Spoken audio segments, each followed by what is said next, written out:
This is a marvellous view. It shows the profile of a waterfall. If you look carefully, you can see a slight undercutting at the bottom. And the fall in the foreground,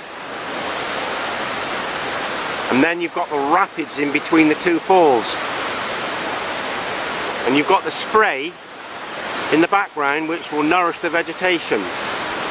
This is truly a wonderful place to visit.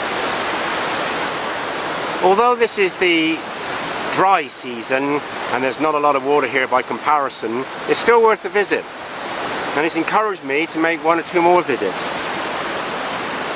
The reason is you've got a lot of exposure of rock, and you can see the formation that the waterfalls have caused. Look at the waterfall on the right in the foreground. You've got a pool of water down there. That's a plunge pool. That pool has been eroded by the pounding of the water, making a depression. So hence you've got the pool. And that water hitting the pool is going to erode into the wall of the rock to make a cave. And the weight above the cave will cause the waterfall to collapse and retreat. And those tents that you see, those huts or houses, that's David Livingstone's island. He was camped there during the dry season in November, December 1855, and that's where he attempted to gauge the height of the falls with his plumb line. And just behind the island, or opposite, is the Zimbabwe side of the falls. So the fencing structure in the foreground of the picture is the end of the visit for facing the Victoria Falls on the Zambia side. And down in the river you can see the rapids.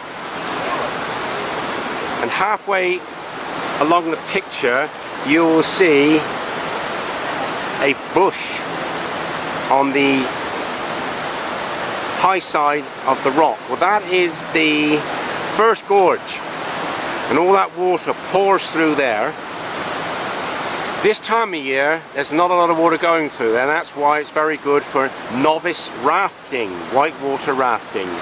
Of course, when the curtain of water is at full flow, only the professional rafters are allowed to participate, because rafts are easily flipped over. There's grades of rafting according to how much water is flowing through that narrow channel, because the ferocity, the volume, the speed would be enormous when this wall of water is disgorging a mile's width of water down that little canyon gully gorge. And in the background you can see the spray, you can see the falls, and the minor falls in the foreground, making this visit this time of year a revealing experience, literally because of all the rocks. Turner's Travel signing off until the next video.